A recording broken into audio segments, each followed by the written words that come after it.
Kalau kita ingat 3 tahun yang lalu, ketika sistem penerimaan peserta didik baru itu dengan memakai nilai sekolah atau yang kita kenal dulu itu adalah Danem. Ya, Bapak Ibu masih ingat Danem? Ya. Pada waktu itu nilai dijadikan dasar untuk penentuan masuk tidaknya calon peserta didik ke SMP. Ada calon peserta didik yang rumahnya kebetulan dekat SMP, bahkan tetangganya SMP, tetapi dia nilainya kurang atau kemampuannya kurang, sehingga tidak bisa masuk ke SMP tersebut. Nah, itulah yang menjadi dasar kenapa pemerintah, khususnya Dinas Pendidikan atau Departemen Pendidikan Nasional, Kementerian Pendidikan Nasional itu merubah sistem tersebut menjadi sistem zona. Kemudian tujuan yang ketiga adalah membuka akses layanan informasi dan komunikasi kepada masyarakat luas tentang PPDB dengan mekanisme dalam jaringan. Jadi nanti pelaksanaan PPDB kita nanti full online, ya, full online.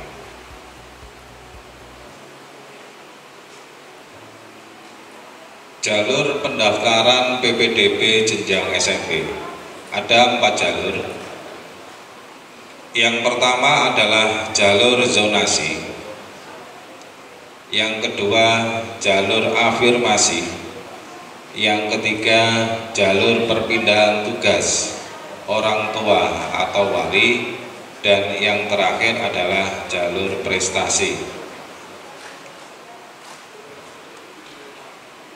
Kita jelaskan satu persatu. Jalur zonasi adalah jalur pendaftaran PPDB yang memberi kesempatan kepada calon peserta didik baru dengan kuota 50% dari daya tampung sekolah yang ditetapkan atau dari PAGU. Yang kedua, jalur afirmasi adalah jalur pendaftaran PPDB yang memberi kesempatan kepada calon peserta didik baru dari keluarga tidak mampu dengan kuota 15%.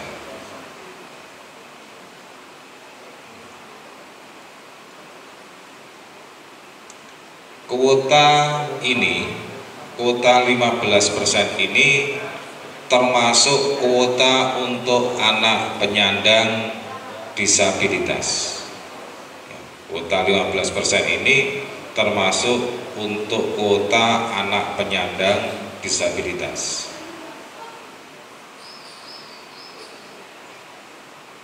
Kuota anak penyandang disabilitas itu sendiri hanya untuk sekolah yang menyelenggarakan layanan inklusi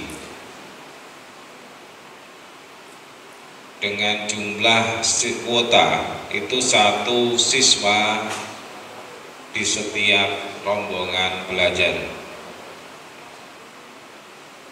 Kuota untuk anak penyandang disabilitas pada sekolah yang menyelenggarakan layanan inklusi itu adalah 1 siswa di setiap rombongan belajarnya atau di setiap kelasnya. Jadi kalau kelas 7 ada 9 rombel, maka kuota anak penyandang disabilitas ada 9. 9 ini dihitung dari 15%-nya.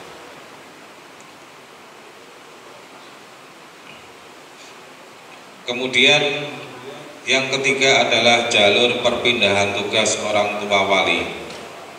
Adalah jalur pendaftaran PPDB yang memberi kesempatan kepada calon peserta didik baru dengan kuota 5% dari daya tampung sekolah yang ditetapkan. Apabila terdapat sisa kuota pada jalur perpindahan tugas, maka dapat diisi oleh calon peserta didik yang orang tua walinya mengajar di SMP tujuan. Meskipun orang tua walinya tidak mengalami pindah tugas. Contohnya gini, saya mengajar di SMPN 1 Pelandaan. Kuota untuk perpindahan tugas orang tua wali itu ada 7. Ada 7 kuota. Sedangkan pada saat proses seleksi, kuotanya masih terisi 6. Berarti masih ada 1. Satu ini bisa saya gunakan untuk anak saya mengambil jalur perpindahan tugas karena saya menjadi guru di SMP 1 Pelandaan tersebut. Ya, seperti itu. Tetapi jika kuota perpindahan tugas ini terpenuhi, ya dari jalur perpindahan tugas terpenuhi, maka anak guru tersebut ya tidak bisa, karena kuotanya sudah habis. Tidak bisa menggunakan jalur pindah tugas.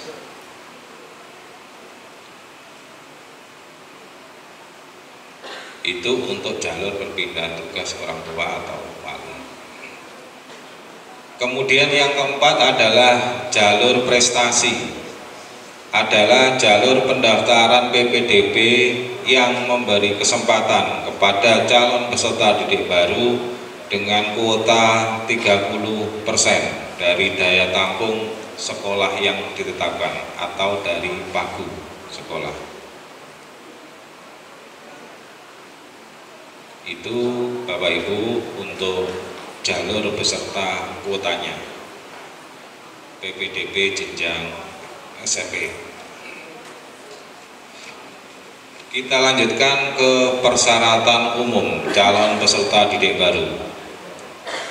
Yang pertama adalah berusia paling tinggi 15 tahun pada tanggal 1 Juli tahun 2021.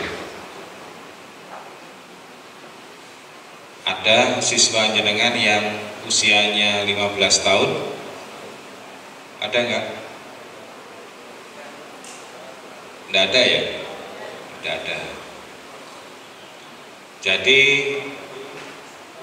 syarat umum calon peserta didik baru jenjang SMP yang pertama adalah berusia paling tinggi 15 tahun pada tanggal 1 Juli tahun 2021.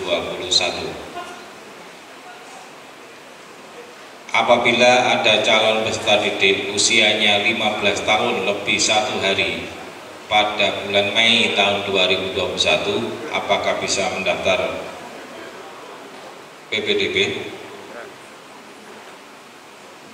Bisa enggak? Apabila ada calon peserta didik usianya 15 tahun pada bulan Mei, 15 tahun lebih 1 hari pada bulan Mei, bisa enggak? Tidak bisa ya, paling tinggi usianya adalah 15 tahun per 1 Juli. Nah, Mei itu 15 tahun lebih 1 hari. Bisa enggak? Tidak bisa. Tidak bisa. Patokannya adalah 15 tahun. Kalau 15 tahun pada tanggal 1 Agustus, bisa enggak? Bisa.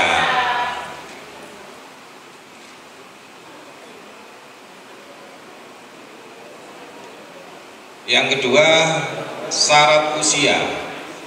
Ya, syarat usia dibuktikan dengan akte kelahiran atau surat keterangan lahir dari desa tempat calon peserta didik tersebut berdomisili atau bertempat tinggal. Misalkan saya lahir di Sumberagung, Megaluh, kemudian pindah ke Pojokrejo Kesamben. Kebetulan saya tidak punya akte dan saya mau mengurus surat keterangan lahir. Mengurusnya di mana? Di Sumberagung atau di Pojokrejo? Mengurus surat keterangan lahirnya di mana? Di Pojokrejo, tempat saya domisili saat ini, atau di Sumberagung, tempat lahir saya dulu?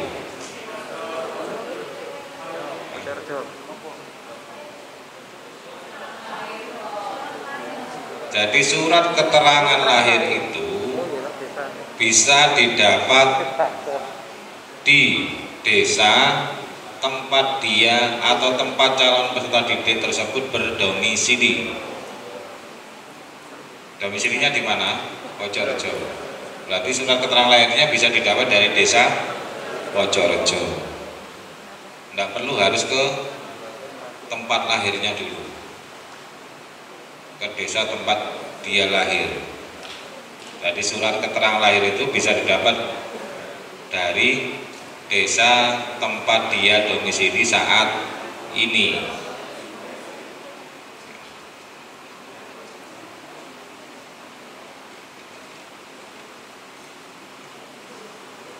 Ketentuan terkait usia itu dikecualikan bagi anak penyandang disabilitas pada sekolah yang menyelenggarakan inklusi. Kemudian yang keempat adalah memiliki ijazah SD sederajat atau surat keterangan lulus yang menjelaskan telah menyelesaikan kelas 6. Bapak Ibu, untuk ijazah atau surat keterangan lulus ya, tidak usah diupload pada saat periode pendataan, tetapi nanti setelah calon peserta didik tersebut diterima di SMP atau pada saat daftar ulang, baru Bapak Ibu upload surat keterangan lulus.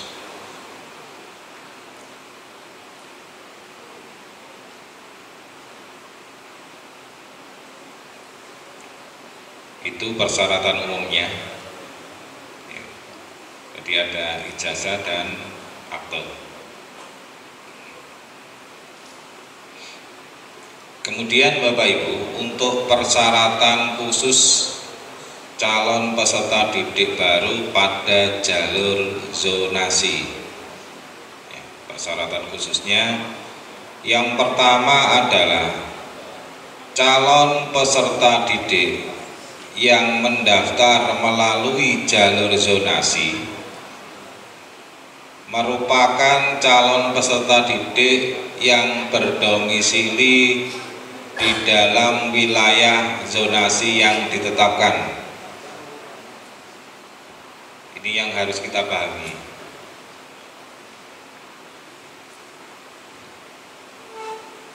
Yang bisa mendaftar pada jalur zonasi adalah calon peserta didik yang berdomisili di dalam wilayah zonasi yang ditetapkan.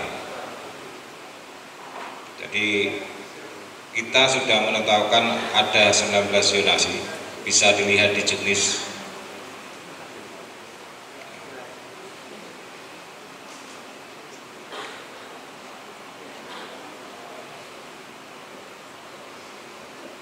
Sudah download juknisnya? Belum? Nah, juknisnya bisa di-download di webnya Dinas Pendidikan. Webnya adalah disdikbud.jombangkap.go.id. Ya, webnya Dikbud atau Diknas adalah disdikbud.jombangkap.go.id.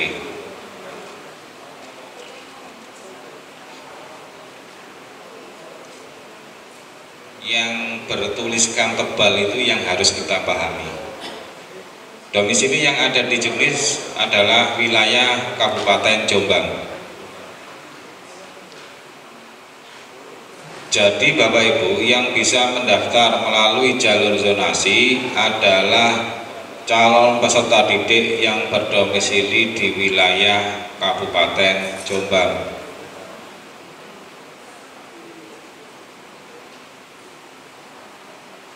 Termasuk nanti adalah daerah wilayah perbatasan.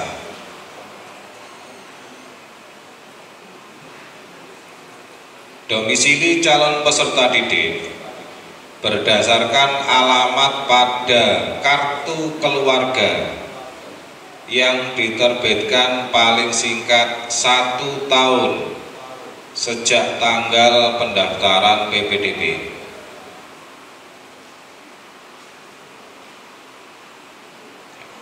Jadi domisili itu dibuktikan dengan KK yang harus berusia 1 tahun. 1 tahun itu dihitung sejak tanggal 24 Juni tahun 2021. Karena keadaan tertentu, ini yang kita garis bawahi ya. Karena keadaan tertentu, kartu keluarga bisa diganti dengan surat keterangan domisili dari RT mengetahui kepala desa.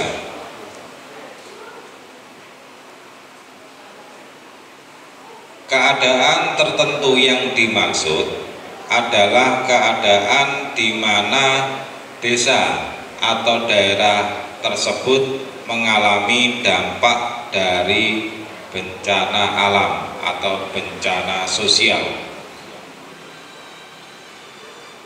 Daerah-daerah yang terdampak tersebut akan ditetapkan oleh Badan Penanggulangan Bencana Daerah Kabupaten Jombang. Di Juknis sudah kita sampaikan ada beberapa daerah desa yang terdampak bencana. Jadi Bapak Ibu, calon peserta didik yang berasal dari desa-desa yang terdampak bencana alam atau bencana sosial yang sudah ditetapkan bisa menggunakan surat keterangan domisili apabila dokumen KK itu hilang atau rusak kena bencana. Hilangnya hilang kena bencana. Bisa menggunakan surat keterangan domisili. Yang bisa mengeluarkan surat keterangan domisili berarti kepala desa di desa yang terdampak bencana. Kalau misalkan di Wonosalam itu yang terdampak bencana adalah desa Galengtowo dan Caranggulung. Calon peserta didik dari Caranggulung pindah ke Jombang, ya pindah ke Jombang, menggunakan surat keterangan domisili dari Jombang boleh enggak? Boleh enggak? Halo Bapak Ibu, ngantuk enggak ini? Kok lemes? Sabar ya, mengkosong di ngantuk. Ya, jadi ada calon peserta didik dari desa Caranggulung menggunakan surat keterangan domisili dari desa Jombang, itu bisa enggak? Boleh enggak?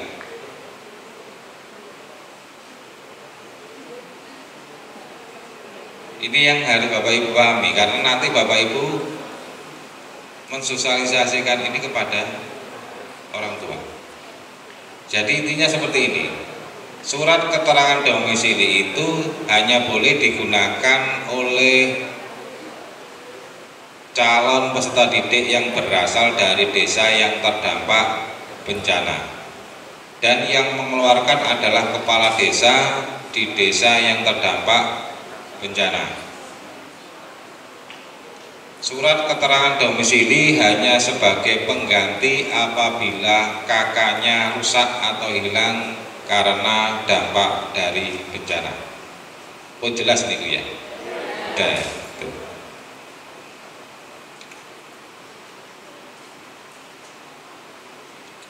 Kemudian Bapak Ibu, domisili calon peserta didik sebagaimana yang saya sebutkan tadi itu dikecualikan bagi calon peserta didik yang mendaftar PPDB pada SMP di lingkungan pondok pesantren yang berasrama.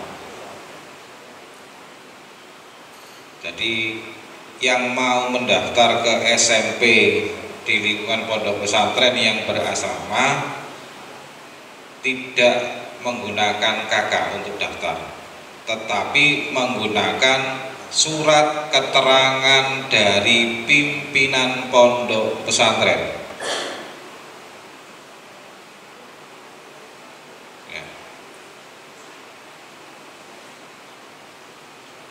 Yang mau mendaftar ke SMP pondok pesantren ya, bisa menggunakan surat keterangan dari pimpinan pondok pesantren. Misalkan dari penduduk Jombang, dari Tembelang, mau daftar ke SMPN 3 Peterongan, tetap upload KK, ya, tetap upload KK dan upload surat keterangan dari pimpinan pondok pesantren. Karena apa? Jika tidak diterima di SMP pondok pesantren, maka dia masih bisa menggunakan jalur zonasi. Beda dengan kakak yang dari Jawa Barat misalkan. Ya. Dia hanya bisa menggunakan surat keterangan dari pimpinan pondok pesantren. Karena kakaknya luar daerah. Apakah bisa digunakan untuk mendaftar jalur zonasi kakak daerah Jawa Barat? Bisa enggak? Enggak bisa ya. Hanya pada SMP di lingkungan pondok pesantren. Karena jalur zonasi kalau kita ingat tadi adalah untuk calon peserta didik yang berdomisili di wilayah zonasi yang ditetapkan. Jawa Barat bukan zona kita, jadi tidak bisa daftar di SMP pada jalur zonasi. Kalau jalur ke SMP pondok pesantren bisa. Jalur pindah tugas bisa. Tapi untuk jalur zonasi adalah untuk calon peserta didik yang berdomisili di wilayah zonasi yang ditetapkan.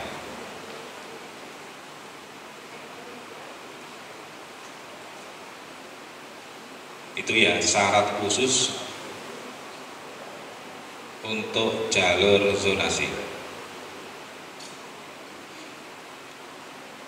Kemudian yang kedua, persyaratan khusus untuk jalur afirmasi.